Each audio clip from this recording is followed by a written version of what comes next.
Next few examples I am going to show from these identities, these basic Boolean identities, ताकि आपको याद करने में आसानी हो और आपको बेहतर अंडरस्टैंडिंग हो जाए कि ये आइडेंटिटीज कैसे बनी हुई हैं और कैसे फॉर्म हुई हुई हैं और अल्टीमेटली ये जो डिसाइड हुआ है कि this is equal to this वो कैसे है। x+1 is equal to 1. if we suppose that x is equal to 0, मैंने जैसा कि आपको बताया कि x y z जितने भी वेरिएबल्स पीछे आइडेंटिटीज में यूज हुए हुए हैं, अब वो एक फंक्शन भी हो सकते हैं, उसमें सिर्फ अकेला लिटरल भी हो सकता है, एक कोई टर्म भी हो सकती है, एक पूरा फंक्शन भी हो सकता है, जो भी आपको गिवन हो, या कोई बाइनरी कांस्टेंट वैल्यू 0 या 1 की भी हो सकती है. सो x is equal to 0, then we have 0 plus 1 is equal to 1.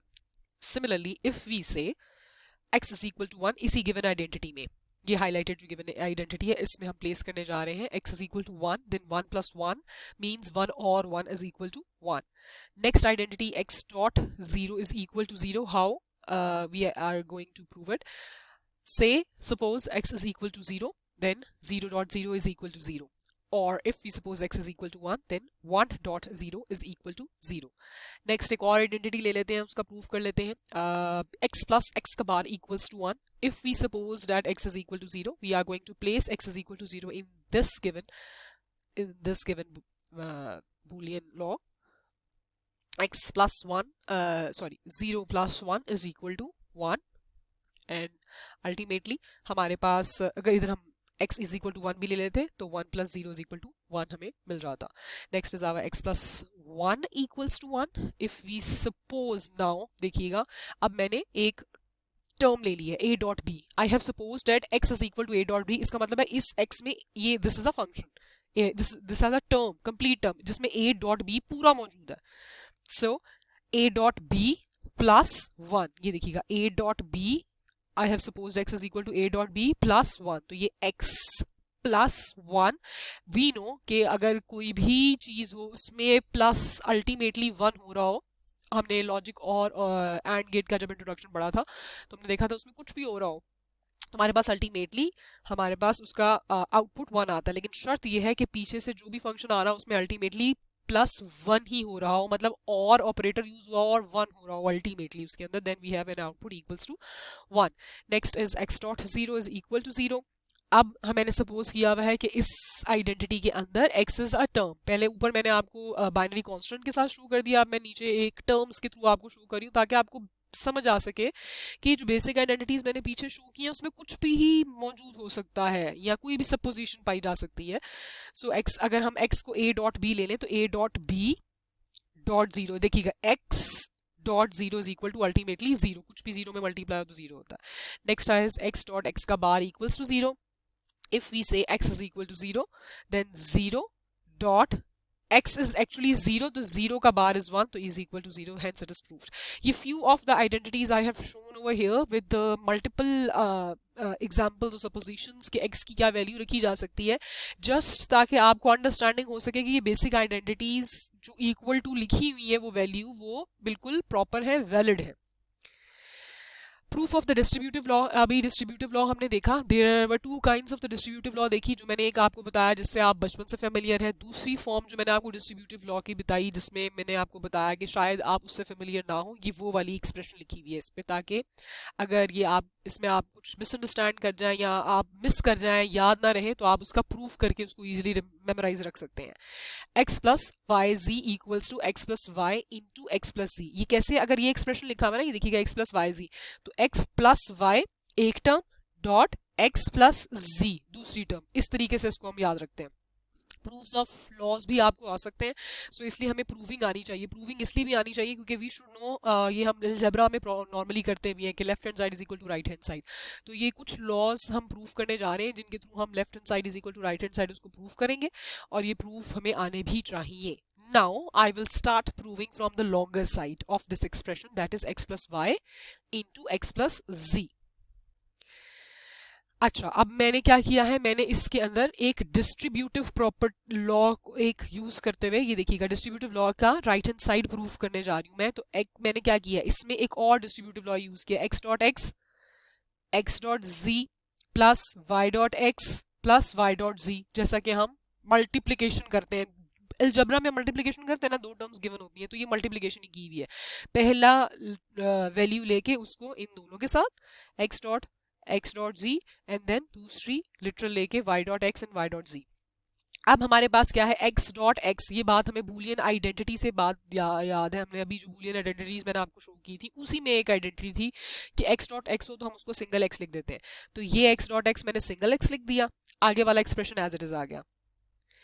Next मैंने इस टर्म में से x को कॉमन ले लिया, x को कॉमन लिया तो 1 प्लस z बच गया और बाकी एक्सप्रेशन हमारा एज इट इज आ गया। अब 1 प्लस z कैसे है, 1 प्लस z ऐसे है कि we know from the Boolean identity कुछ भी 1 प्लस x हो रहा हो, अभी हमने बूलियन आइडेंटिटीज, जो बेसिक बूलियन आइडेंटिटीज देखी हैं, जो कि मैंने आपको बोला आपने सारी याद रखनी है, उसमें हमारे पास एक बूलियन आइडेंटिटी थी कि 1 प्लस x हो रहा हो तो वो that is equal to x, sorry that is equal to 1। So यही बात यहाँ है, 1 प्लस z जैसा कि मैंने आपको बताया जो बूलियन है उसमें लॉ में कोई भी वेरिएबल जो है वो एक्चुअली कोई फंक्शन या कोई भी लिटरल रिप्रेजेंट कर रहा है। सो यहाँ अगर 1 प्लस z हो तो 1 प्लस z का मतलब है कि it is ultimately equals to 1 इस आइडेंटिटी के accordingly. Here x is equal to z as a function इस जगह पे। अगला है हमारे पास x dot 1 which will be equal to x और बाकी rest of the equation as it is आ गई।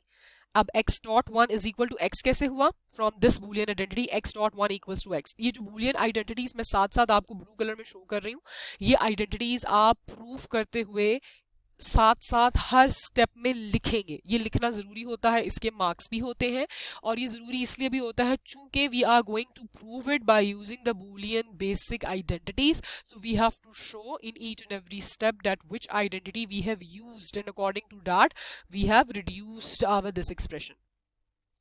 नेक्स्ट स्टेप में हमने यहाँ अगेन अपना x कॉमन ले लिया, x को कॉमन लिया तो 1 प्लस y और बाकी y dot z as it is आ गया। From the Boolean identity we know 1 plus x is equal to 1। अब यहाँ क्या है 1 प्लस y है तो 1 plus y is equal to क्या हो जाएगा, अल्टीमेटली 1 हो जाएगा। ये देखिएगा here x is equal to y actually not z, x is actually here y, तो y plus 1 equals to 1, we have ultimately x into 1 plus yz। अब हमारे पास x dot 1 by the Boolean identity we know x dot 1 equals to ultimately अपना ही given expression होता है, तो ये x dot 1 is equal to x and then y dot z, this is equal to our left hand side. ये देखिएगा ये left hand side of the given expression के इक्वल है, ये प्रूव हो गया। This is your proof of distributive law by using the basic Boolean identities and it is hence proved. Next is our dual of algebraic expression. The Boolean identities are dual of each other. जब मैंने आपको basic Boolean identities show की थी तभी मैंने इस word का जिक्र किया था कि each identity is actually the dual of the other. The dual is obtained by interchanging and or and zeros and ones. How? Examples are shown over here. ये एक बूलियन आइडेंटिटी मैंने लिखी हुई है x plus 0 is equal to x। अच्छा और ये इसका ड्यूल है x dot 1 equals to x का। कैसे, मैंने अभी आपको बताया है ड्यूल में क्या होता है। ड्यूल की डेफिनेशन में ये है कि हम ड्यूल में एंड को और से रिप्लेस कर देते हैं, एंड लॉजिक को और लॉजिक से रिप्लेस कर देते हैं, और लॉजिक को एंड लॉजिक से रिप्लेस कर देते हैं, जीरो को 1 से रिप्लेस कर देते हैं एंड 1 को 0 से रिप्लेस कर लेते हैं। ये चार चीजें हम परफॉर्म करते हैं, दैट इज इट। सो अब यहाँ देखिएगा ये बूलियन आइडेंटिटी ही है, बेसिक बूलियन आइडेंटिटी जो मैंने आपको पीछे शो की थी, x plus 0 is equal to x। अब अगर मैं इस पे ड्यूल अप्लाई करूं अकॉर्डिंग टू दिस बॉक्स में जो मैंने चीजें लिखी हुई ये सारी ड्यूल में ये सारा ड्यूल में होता है। सो x एज इट इज आ गया, और है, और किससे चेंज हो जाएगा, और चेंज हो गया एंड से, तो ये प्लस साइन चेंज हो गया डॉट से। यहाँ 0 है, यहाँ 0 रिप्लेस होना चाहिए 1 से अकॉर्डिंग टू ड्यूल, तो वो 1 से रिप्लेस हो गया। आगे equals to x as it is literal जो है या वेरिएबल या फंक्शन या कुछ भी जो लिखा हुआ है वो एज इट इज आ जाता है, that is equals to x। So अब ये भी एक बेसिक बूलियन आइडेंटिटी थी और ये भी एक बेसिक बूलियन आइडेंटिटी थी, जैसा कि मैंने आपको पीछे लिस्ट में शो किया। So in short your Boolean basic identities are actually dual of each other. इसी तरीके से मैंने एक और बेसिक बूलियन आइडेंटिटी यहाँ शो की हुई है, that is x plus 1 is equal to 1। इसका ड्यूल ये एक और बेसिक आइडेंटिटी है, बूलियन आइडेंटिटी x डॉट 0। वो कैसे, इस इस आइडेंटिटी पे, इस बूलियन आइडेंटिटी पे अगर मैं ड्यूल अप्लाई कर दूं तो x एज इट इज आ गया, यहाँ लॉजिक और ऑपरेटर है तो वो एंड में चेंज हो गया अकॉर्डिंग टू दिस की, देखिएगा और ने एंड में रिप्लेस होना है तो यहाँ डॉट आ गया। 1 है, 1 ने किस में रिप्लेस होना है अकॉर्डिंग टू ड्यूल, 0 में, तो यहाँ 0 आ गया, इज इक्वल टू, अब अल्टीमेटली इक्वल्स टू के बाद भी 1 है तो 1 ने किस में रिप्लेस होना है, 0 में, तो यहाँ 0 आ गया। ये भी बेसिक बूलियन आइडेंटिटी है, ये भी बेसिक बूलियन आइडेंटिटी है। हेंस जो मैंने आपको पीछे बेसिक बूलियन आइडेंटिटीज दिखाई, ये साबित होता है कि they are dual of each other. Duals and duality principle, this is the definition of your duality principle, that Boolean equation remains valid if we take dual on both sides of the equal sign of that Boolean identities or laws which I have shown you previously.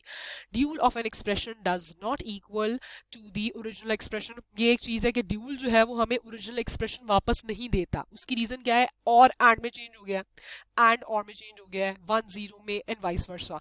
सो हमें exact वो expression receive नहीं हो सकती, हमें एक expression और receive जरूर होती है जो कि वैलिड ही होती है। एग्जाम्पल्स हुई हुई है कि हम ड्यूल अगर अप्लाई कर रहे हो किसी भी गिवन एक्सप्रेशन में तो वो कैसे है। हेयर अगर f इज इक्वल टू एक एक्सप्रेशन रैंडमली लिया हुआ है a plus c dot b plus 0, तो अगर मैं कहूँ कि apply dual on this expression तो how I going to apply it, I am going to apply it like this के as it is, literal as it is आएगा। अगर उसके ऊपर बार है तो वो बार के साथ एज इट इज आएगा, अगर वो सिंपल लिटरल है तो वो as simple as it is आएगा, या वेरिएबल है। ए एज इट इज आ गया, I am going to apply dual on this expression, a as it is आ गया, एंड ऑपरेशन है, एंड चेंज हो गया और में, सी एज इट इज आ गया, यहाँ एंड है वो और में चेंज हो गया, बी एज इट इज आ गया, ये प्लस का साइन है जो कि डॉट में चेंज हो गया, एंड देन 0 है तो 0 ने किस में चेंज होना है, 1 में चेंज होना है इन आवर ड्यूल। तो अल्टीमेटली मेरे पास एक्सप्रेशन क्या बन गई, ए सी प्लस बी, ये देखिएगा ये एक्सप्रेशन बन गई, and this is not exactly equal to your original expression. This is the dual of your this given expression. इस तरीके से एक और dual ले लेते हैं, एक और expression का एक और example show हुई है, h is equal to this expression. अगर आपको बोला जाए कि apply dual on this expression, तो what you are going to do, you only have to interchange and or operations and 0 को 1 से change कर देना या 1 को 0 से। I am going to apply dual on this given expression. a as it is आ गया, dot plus में change हो गया, बी एज इट इज आ गया, अब यहाँ प्लस है वो डॉट में चेंज हो गया, ए एज इट इज आ गया, यहाँ डॉट है वो प्लस में चेंज हो गया, सी एज इट इज आ गया, यहाँ प्लस है वो डॉट में चेंज हो गया, बी एज इट इज आ गया, एंड देन ये अल्टीमेटली डॉट है तो ये प्लस में चेंज हो गया, और एक यहाँ सी आ गया।